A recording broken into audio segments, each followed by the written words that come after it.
नमस्कार विद्यार्थी मित्रांनो, मी कुंदन कोलते, यशोदय अकॅडमीचा संचालक. सगळ्यांना एक माहिती सांगण्यासाठी मी आज इथे उपस्थित झालेलो आहोत.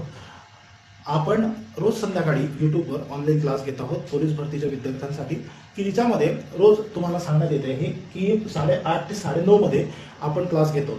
कोणत्या क्लास घेत आहोत तर हिच्यामध्ये पूर्ण GS तुमचं कव्हरअप होणार आहे. बरोबर. बघा, मॅक्झिमम मुलांना आहे ना बुद्धिमत्ता, गणित आणि मराठी याच्यामध्ये ना काही प्रॉब्लेम नसतो. जे हार्ड विषय राहतात ना ते तुमचे फटाफट कव्हर होऊन जातात. पण मेन मार्क बेटा तुमचे जातील तुमचे कशामध्ये तर GS मध्ये. तर हा GS पॉईंट मी तुमचा रोज यूट्यूबच्या यूट्यूबवर कुंदन कोलते सर म्हणून माझं एक चॅनल आहे. त्या चॅनलवर रोज संध्याकाळी मी 8:30 ते 9 मध्ये क्लास घेतो. ह्या क्लासमध्ये तुम्हाला कोणत्याही प्रकारची फी लागणार नाही. क्लिअर. तर तुम्हाला काय करायचं आहे, रोज 8:30 वाजता वेळ काढून इथे यायचं. आणि इथे मी तुमचे कोणते कोणते मुद्दे घेणार आहे तर हे जे 45 मिनिट आहे, पहिले तुमचं विज्ञान,